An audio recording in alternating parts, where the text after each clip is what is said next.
abatement. So George Alcock is going to speak to us today about his life's work. George. Thank you.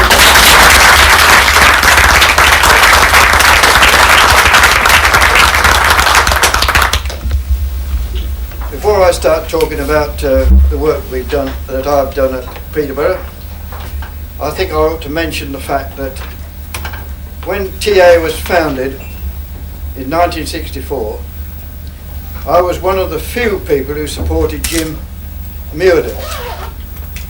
This society has become probably, you people here are probably the most active people, certainly in this country and probably in Europe, and it's been a great pleasure to know that I was one of those who helped to start it. And also the society itself is rather unusual in the fact that we've only had two major editors to the journal since 1964. Guy Hurst followed up about 1974, and I think it must be most unusual, certainly in scientific circles, that a society should rely on two people for some 28 years.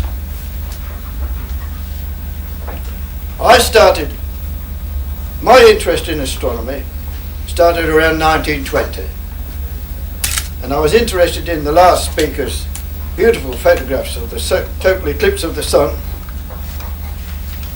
In the 1920s, there was a very large partial eclipse of the sun around midday, and we were all told when it was going to happen, and it happened to be a perfect day too, which is very unusual in this country. When you expect anything to happen in astronomy, it's the last thing you do is to expect to see it. But that year we did, and we all lined out in the garden, in the yard of the school with the usual smoked glass, and saw this very dark occurrence around midday.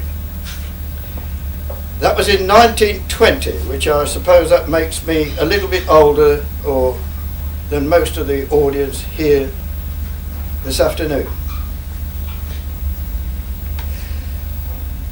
My interest began, I suppose, in a very unusual manner.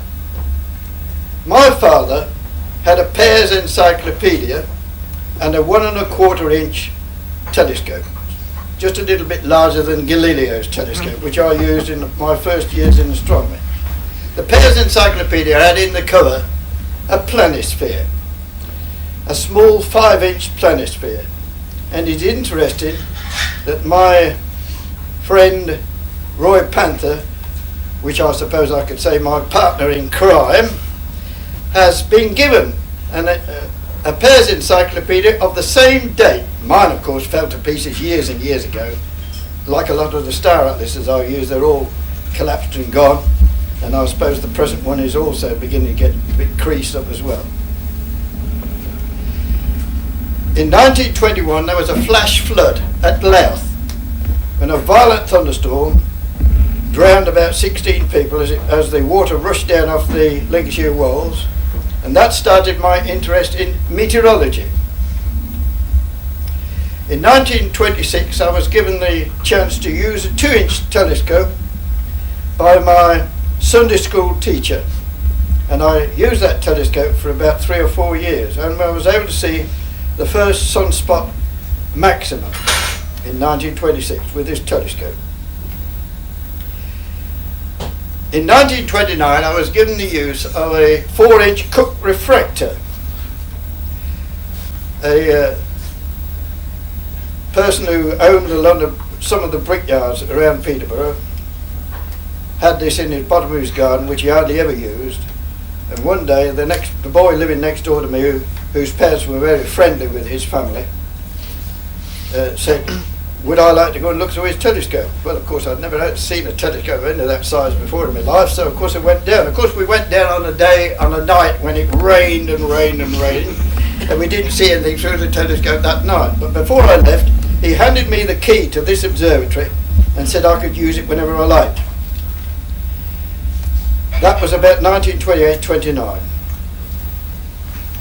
it was unfortunate the telescope was put on a rail with the wheels underneath the floor of the observatory, which you turn around with a 4T steering wheel in the middle. But of course, that was all right. It had a slit down one side, about as wide as that door, where the telescope could be focused through, like something like Palomar on a rather smaller scale. But you had to turn the thing round, and the whole observatory rotated. I used the telescope for about 7 years, and one thing you had to get used to was the fact that any object that you looked at bounced up and down fractionally 72 times a minute. The reason was that when you were using a high power, the pulse in your feet went down and caused the observatory to do this. So it took quite a time before I saw any markings on Mars or Jupiter with that telescope. But I was able to see Will Hayes' white spot on Saturn in 1933, and I have somewhere in my house the original sketch. But anyone who has visited my house knows that it's not quite in the tidiest fashion that most people expect it to be. So it takes a lot of time for me to find anything when I put it away somewhere. In 1930, I saw my first comet, which was one of those that was discovered by Schwarzman-Washman, the two European observers, which they found a number of periodic comets. 1930, number 1.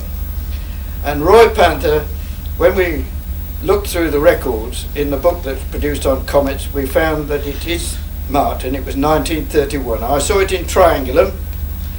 It was about magnitude 7 and had a tail of about 1 degree long. It was already fading from the moment of discovery. My whole life in astronomy changed that year when, walking over the town bridge at Peterborough, I saw a fireball going down in the western sky. And from that moment I tried to contact the director of the meteor section. I had already obtained a Norton Star Atlas, one of the original series of that very famous collection of atlases.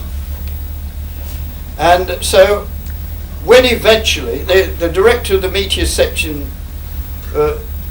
address was given in the Norton Star Atlas, it was some time though before he received my letter, because he had moved houses, and it was JPM Prentice, and I've been associated with that family from 1930 onwards. And it might be of interest to you to know that his daughter is now the Lady Mayoress, the current Lady Mayoress of the City of London. From 1930, after contacting him, I joined the meteor section, and from 1930 to 1954, without any instruments, we observed with the naked eye. From 1930 to 54, I worked with him under his leadership. Of course, there was a break in the war. I quite agree over that. We ran into trouble right from the word go, because Delling, who had been the famous meteor observer since the 1870s, had come to the conclusion that meteor streams showed stationary radiance. And from the very first time when we started to observe, we didn't believe that at all. But of course he had such a reputation that no one would take the slightest notice of us.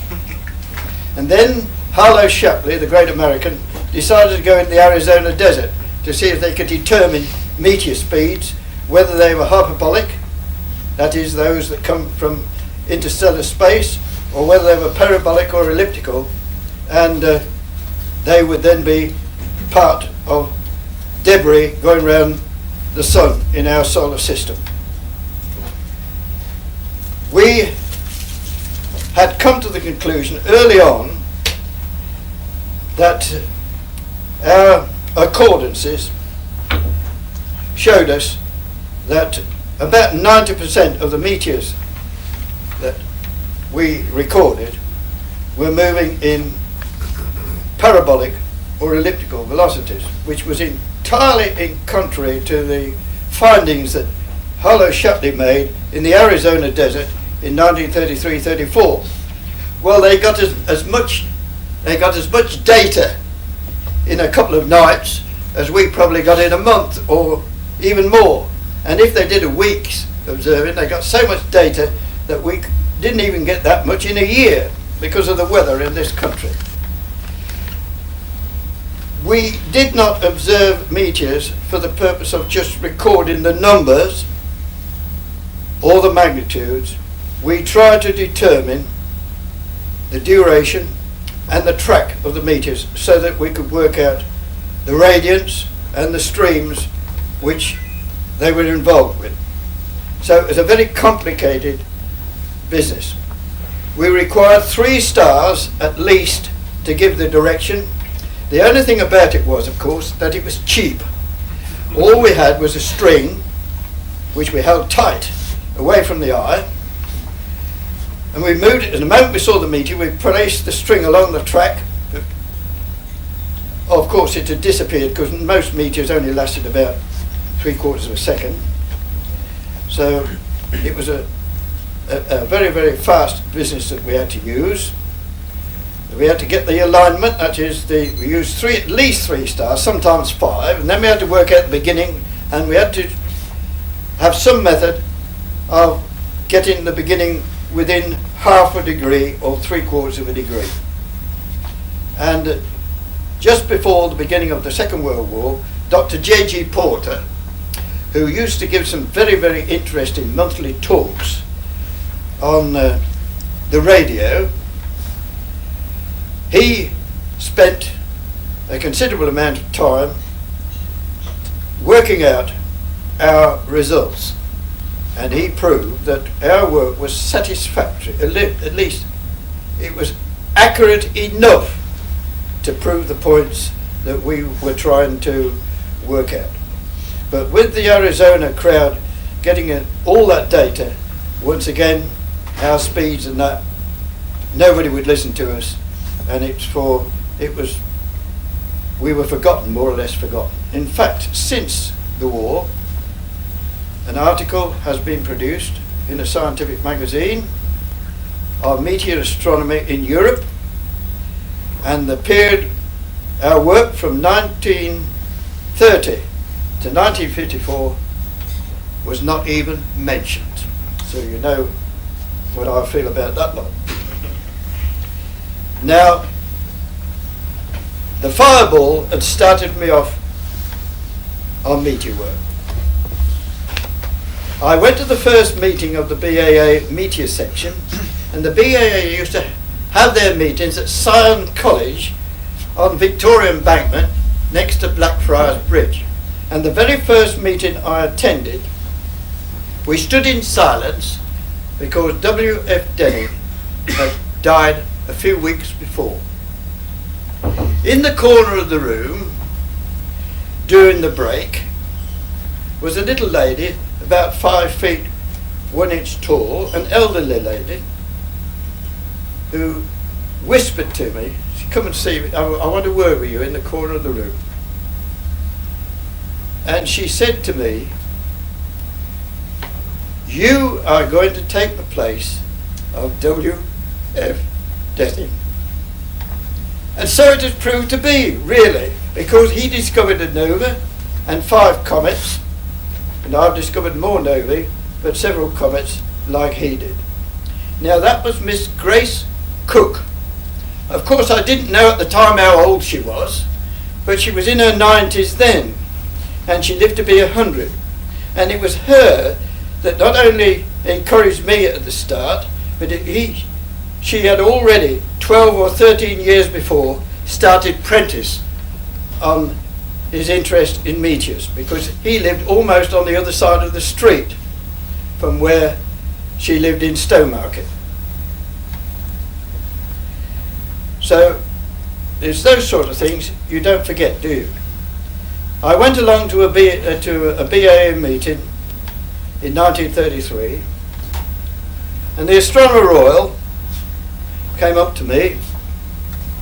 And remember, Astronomer Royals attending BAA meetings regularly is not usual nowadays, but it was then.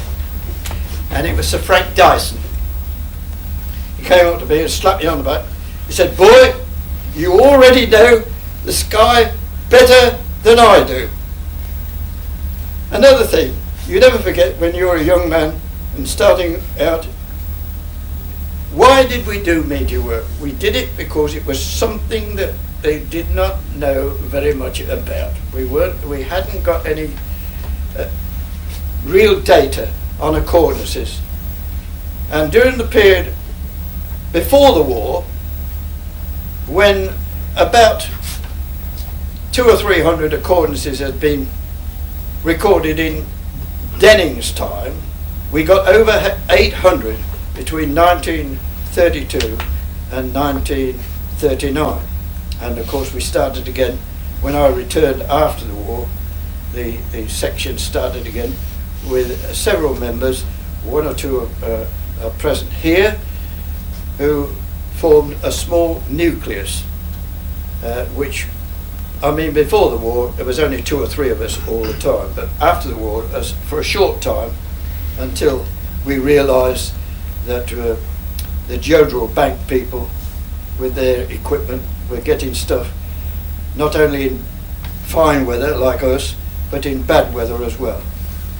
In fact, that was our trouble the whole time, was the problem of the weather.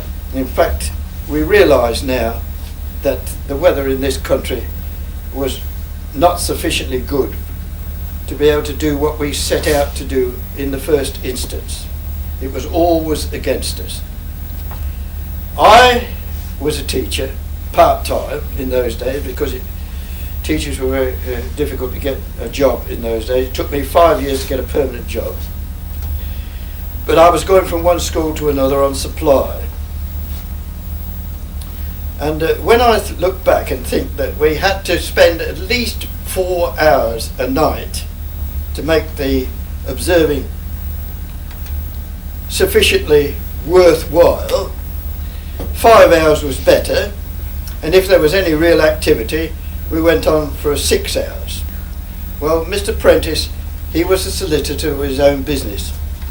I was hardly in that category, and in the period of the 1934-35, I used to go home from school, have something to eat, go straight to bed, get up at 8, observe until 1, if the weather was clear, go to bed, get up at 6:30, write out cards which gave the data of what I'd seen the night before, and send it to Prentice by a method which is now quite defunct.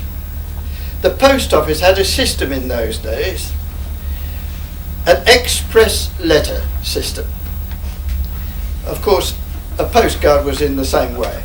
You put 3/8 on the postcard or the letter, and an extra 6pence, and I took it down to the post office at 8 o'clock before I went to school, which meant I had to cycle about 1.5 miles to the post office, put it in there, and as it was an express letter, it was delivered by a telegraph boy to the station. The station master signed for it and put it on the 9 o'clock train. The letter reached Stowmarket at 12. He was called up by the station master at Stowmarket Station. Would he come and collect it? It was another one of these envelopes for him to collect.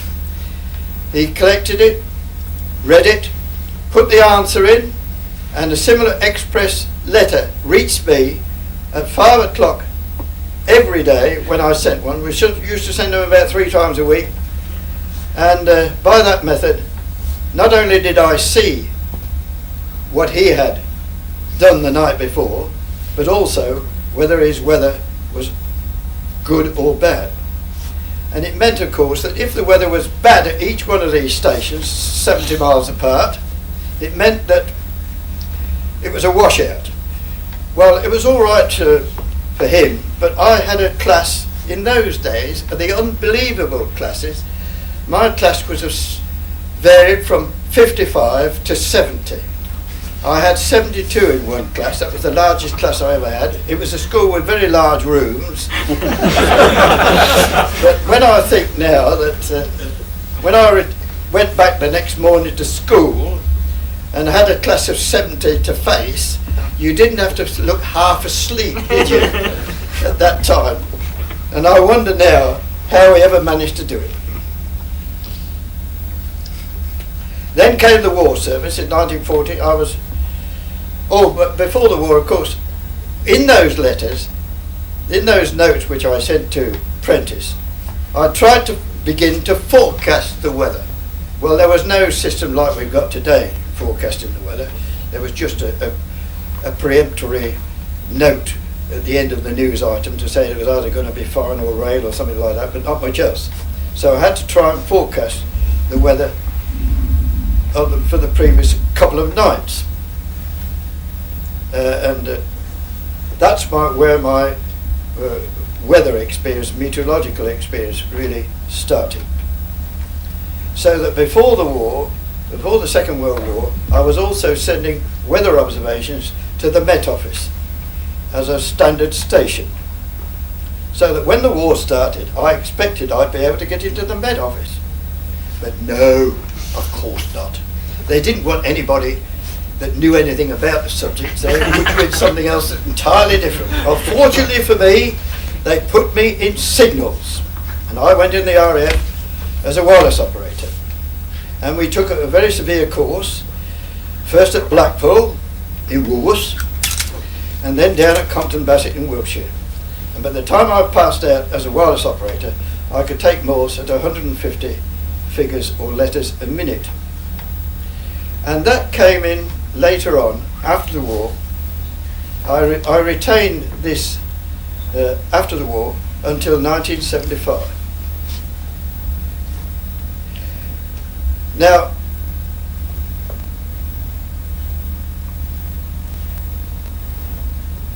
when I eventually, after doing 2 years as a wireless operator, a message was sent while I was at Toronto, would I take a Met course in Algiers and join the Met service. So this is what happened. I went back from Toronto to Algiers, took a Met course. Then I came back, and after I'd been at home for a little while, I realised that my old HMB receiver, just an ordinary receiver, could pick up Morse from Paris.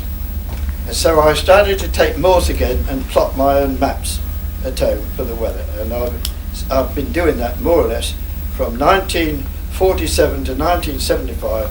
I took the Morse for about 3/4 of an hour, which meant you plotted about 3,000 figures, and then you had to draw up your map from the data that you required. Now, of course, in 1975, I obtained a radio teleprinter, which eased the matter considerably, as you can imagine, because you didn't have to write all these numbers down. You could plot the map straight away as soon as it came over on the teleprinter. And since 1986, I've had a fax machine, which gives me the weather of Western Europe and North Atlantic every 3 hours, all plotted for me, so I didn't have to even plot the stuff down.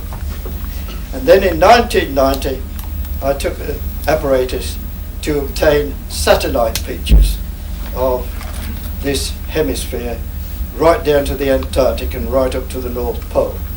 So the situation is somewhat different now than what it was.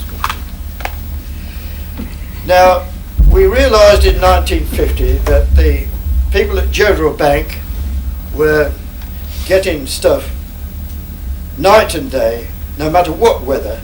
They could get the data on their radar equipment, and of course it became rather unnecessary for the meteor section, as we knew it in the BAA, to continue. I began to realise, although Mr. Prentice never really said that it was we had to stop, but I gradually faded away from the scene. My last long watch was in 1951, when I observed for the quadrantids from 5:15 in the evening until 10 minutes to 7 the next morning. And I still understand, that was the longest watch that anybody had ever made for the meteor section. I was told afterwards that the Spanish group of observers in Spain or in the Canary Islands had done a longer watch than me. But I think they might have done if they added their work together, but I don't think anybody did 11 3/4 hours and one observing night. But that's the sort of thing we had to do. And remember, January is not a particularly warm part of the year. In fact, on several occasions in 1934, when we were observing the Taurids, and the Taurids were particularly good in 1934, there was a number of very, very brilliant fireballs which I saw through thick fog, so they lit up the sky as they disappeared. Each of them were 3 or 4 times as bright as Venus, so you know they were pretty bright. But that summer, that fog was freezing fog. And I had to carry a knife with me to scrape the hoarfrost off the paper so that I could write the information down on the sheet. I think the coldest watches we ever made were in 1940 January, when for several nights the temperatures were around 10 degrees Fahrenheit all the time I was out. I did have a large cat in those days that used to come and sit on my knees while I was observing, so that was the one part of me that was warm. Below that, my feet were in a bag of straw, and because the winter months were the months when the local population of rats had left the canning factory a 1/4 mile away, Farrow's canning factory was a 1/4 mile away, I had on the fence all around me most of those nights between 10 and 20 rats down below. I don't think many observers here present would have continued looking at that lot every night. And my father had a large Bramley apple tree over a chicken run, and the fowl, of course, were underneath the corrugated iron roof. And every now and again during the autumn there was a big bump and roll down the apples down, and it makes you like this, you see, as you never see. So that was one of the things I had to put up with. Now, after the war, when the General Bank crowd, or we realised they were able to do it, I began to wonder whether I should pack up observing astronomy altogether. But then we had a comet Pajdušakova, discovered by the Czech astronomers in the Tatra Mountains of Czechoslovakia. And when a card reached me from Dr. Merton, who was then the director of the comet section, it was a nice comet in the constellation of Delphinus. The next night was beautifully clear, and sure enough, low down in the eastern sky in the dawn was this very, very beautiful comet.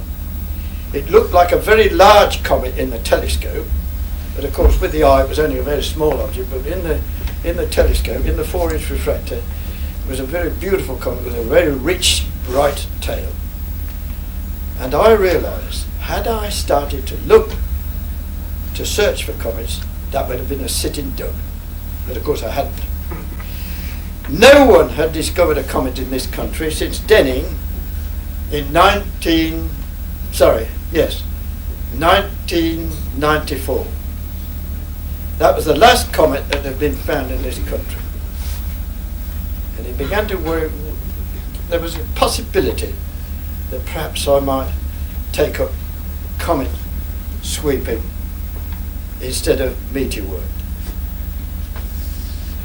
So the only New Year's resolution that I've ever kept was the New Year's resolution of 1953, when I decided to search for comets. I had only the 4-inch refractor with a field of 1 degree, and that seemed to be somewhat smaller. But Prentice had he had a binocular telescope, 105 times 25 binocular telescope. And one day I looked through that telescope on a short visit to him, and before he could say no, I said, "I'm taking this back with me, search for comets." He was so nonplussed, he never said a word. I dumped it in my old Ford car, and away we went back to Peterborough. And from that moment I started to observe for comets. But the telescope belonged to the BAA, but it was so dirty inside that one eye of the instrument was completely full of dirt. There was only one clear eye, but anyway, and it had no stand, so I had to rock it on my temperature screen. I had to move it up and down, so it wasn't very satisfactory. And then my brother went to the boat show in London in 1959 and saw on the stand a similar telescope on a stand, and asked the proprietor of the telescope. He was hoping to sell it to the yachting community. But my brother told him, he said, "Well, my brother's been looking for one of these now for the last 5 or 6 years. Take it," he said, "take it." So the telescope was brought back to me without paying a penny for it on the back of a lorry. It arrived at my house, only to discover shortly after that, when I started to use it, the eyepieces were all right for looking at ordinary things like landscapes and things like that, but when you looked at the stars, all the stars had got tails. So much to the disappointment of the gentleman, who I took them back to him, he then corrected it, brought it back to my house at Easter 1959, and in August 1959 I discovered my first 2 comets in a week. 2 comets in a week. The first since 1894. I'm sorry, I got 1994 for it. 1894, the first comets that were discovered in this country since 1894. It caused quite a stir. Quite a stir. And I had reporters coming to see me from as far apart as Sydney, Australia. Well, of course, having discovered 2 comets in a week, you didn't rush it with the idea you were going to get 2 more before the end of the month. And I knew perfectly well that it was going to be a long job before I found another one. In the meantime, as I had started, you remember, I had started in 1953 with that New Year's resolution, so it was 6 years before I found these comets. But only a few months after I had received the binocular telescope. However, in 1955 September, as I thought the chances of finding a comet was going to be very remote, I had the sudden stupid idea of trying to learn the sky off with binoculars, to perhaps to find a nova. There had been only a few nova, about 6 novae had been discovered with the naked eye that century, up to that date. And it was a nova in Lacerta in 1950, which didn't reach naked eye brightness. It only reached magnitude 6 or 6.5, and oscillated up and down in a most remarkable manner that I knew there was a possibility, just a possibility, that I might be able to find a nova. That was really started me off. And then there was a paper by, I can't pronounce his name correctly, I don't suppose, because I work alone. I've only, in all the years I've been observing, there's only twice has anybody sat with me during my years of observing. I've been a lone observer the whole time, so if I don't pronounce his name correctly, but it was a gentleman by the name of Vaucouleurs, who produced a paper on novae in the Royal Astronomical Journal called the Observatory. And for the first time I realised there was more than one type of novae. There were fast novae and slow novae.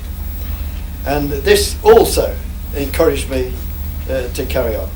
But from 1955 until 1961, I didn't think I knew enough sky to really start a patrol. I was learning the sky off for 6 years. You see, I'm a very slow developer. I was learning off the sky for 6 years before I felt confident enough to find one in any case. So patrols started in 61. In the meantime, I discovered another comet early in the morning, in March the 1st, 1963, and that was purely a stroke of luck. The local football club had decided to install lights so that they could play matches at the weekday in the evening when it was dark.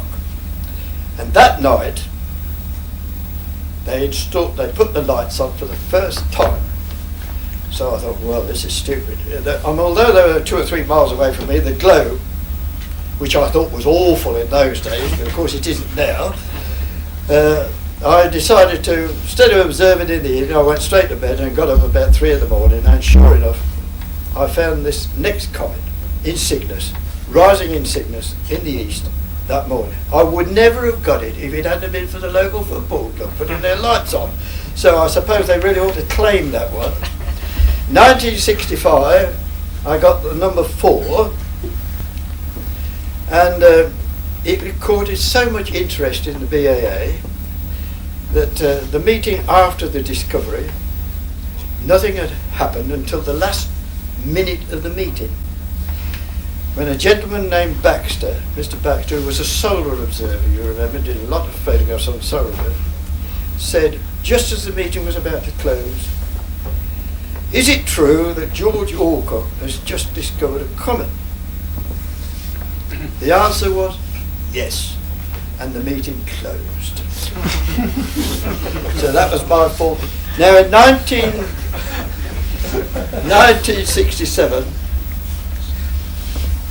after the founding of the BAA in 1964, I discovered Nova Delphini. Now remember, I've been searching for novae, or preparing to search for novae, for 12 years. This nova, of course, proved to be the one really interesting. Not as good as Prentice's nova, which I had missed in 1934, which of course reached first magnitude, but Nova Delphini wobbled up and down until Christmas, and then it brightened up to about magnitude 3.5, and then oscillated up and down. It was the only nova, I think, the only star, I think, and Roy Panther will agree with me on this, that you could actually see the nova fading and rising as you watched.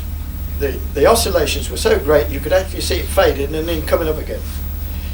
And then I discovered the next nova the next year on Easter Monday, 1978,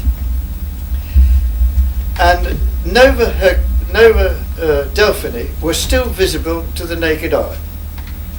And this nova, this second nova, a couple of days later, also became visible to the naked eye. So you had 2 novae visible by the naked eye, discovered by a British observer in the most awful climate you can imagine, and there it remained for about a fortnight.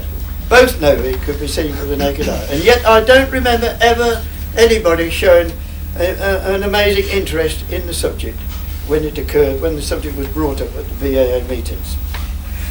1970, I discovered the next nova in Scooter, and it was I tried to find, I was sure it was there, but I had no atlases sufficiently, because the 7th magnitude star was not shown on Nortons or anything like that. And then, having it been confirmed the next night, fancy, I had 2 clear nights in a row, so I was able to see the discovery one night, and lo and behold, I was able to see it the next night, and it had dropped about a magnitude, so I knew it was a nova. But could we get the information away? Of course, there was a post office strike. And although I tried to get, Candy was then the chap who was getting rid of, sending all the stuff across to Dr. Marsden in Cambridge, Massachusetts. And it was only by chance he found there was a small office in East Sussex, an American office in East Sussex, which was able to send the message across the Atlantic.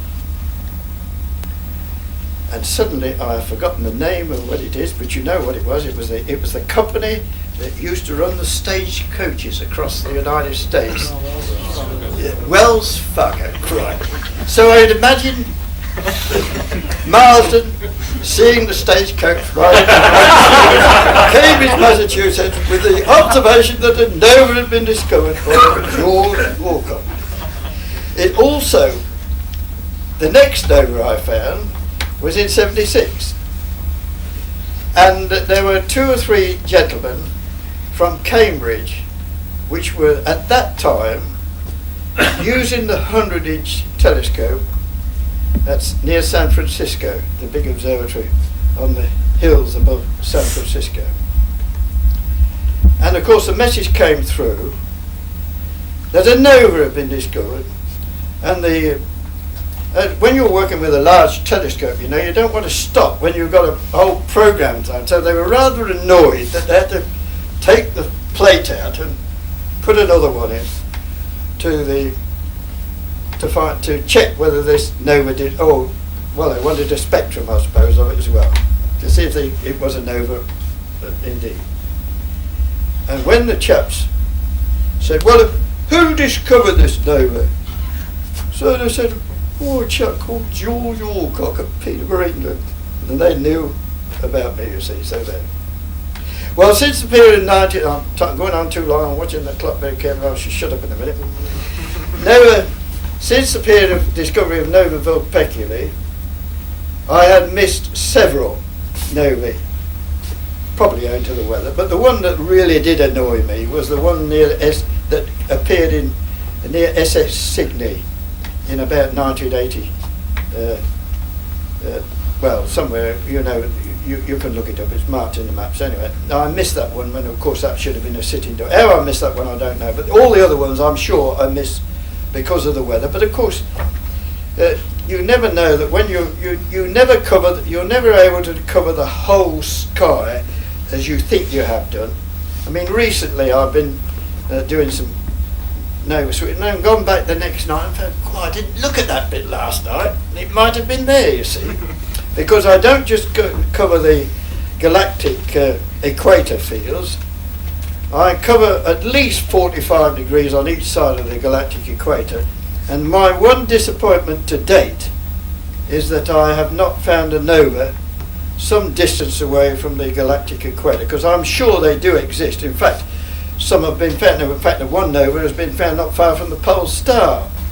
Another nova has been found in Serpens, near the head of Serpens, near Gamma. So there must be nova found a considerable distance away from, but of course I don't suppose anybody who's photographing, I can't imagine the photographers here present will want to photograph Capricornus and Aquarius and places like that away from the galactic fields. They've got enough to look at, to search at the next day. Now the last nova I found last year, Nova Cygni, was found like several other objects that I've found on the first day after several cloudy nights, which of course amuses me because it means that the gentlemen who are in the same field as I am have missed the point, haven't they? Nova Hercules proved to be a fascinating nova, and it was the only night in all my observing career that I felt that something should be there. So I started observing that night, March the 24th, as soon as it got dark, or while it was getting dark, but of course it clouded over. After 45 minutes it clouded over, and I said, God, I missed it. I had a telephone call at that instant from Roy to say that there was a brilliant aurora, which was photographed later by Dennis. He had a wonderful series of photographs of the same aurora, but of course the sky had clouded over at Peterborough. And with 2,000 sodium lights from my front windows, you can imagine the glow on the clouds is amazing. So I was sort of waking up every half an hour during the night, and suddenly at 4 o'clock the next morning it began to clear. Now it was dawn had already broken when I started observing. So I picked the smallest pair of binoculars I could find with the largest field, 10 times 40s, and started to sweep as if somebody had given me a kick in the rear all the time, because I was going around the sky like a madman. And how I could find the nova going around at that speed I can never imagine, because I covered Cygnus, Lacerta, Delphinus, Aquilius, most of Ophiuchus, and I was coming up into Hercules, all done in less than 20 minutes. And yet I recognised the nova instantly, which also must annoy the photographers no end. And within 10 minutes I'd worked out its position and checked 3 star atlases at a rapid rate and sent the signal to Lancaster. And to my amazement, I was even more amazed to discover that he had been able to photograph it. I thought he was just going to pass the message on, never thinking he'd be able to confirm it, and he must have confirmed it almost in bright daylight. So that 2 hours later, Guy had sent the message to 40 observers by electric mail. It was an amazing discovery. And then of course we get Nova Cygni 1992. What do we get? Absolute thick overcast from January the 14th to January the 24th. And of course the nova was discovered right in the middle of this continuous overcast. It would have been the easiest nova of all to discover, because it was near a pattern that you could never miss if you knew anything about the sky at all. So now my nova disappeared in 2 days. I never saw it. I only saw it twice. It vanished into oblivion. This nova, of course, has remained there to be visible in binoculars even now, after 7 months or 8 months. See, still there. So, unless you are mad, never think of trying to find objects visually now, with all the vast equipment that you gentlemen here now possess. A small pair of binoculars, it's amazing what you can do even now. But I think I'm told I'm not, but I think I must be one of the last series of visual observers in the old age. And when they look back in the future, they'll say, well, no, we don't do things like that now, do we? Well, thank you very much. I hope I haven't bored you to death.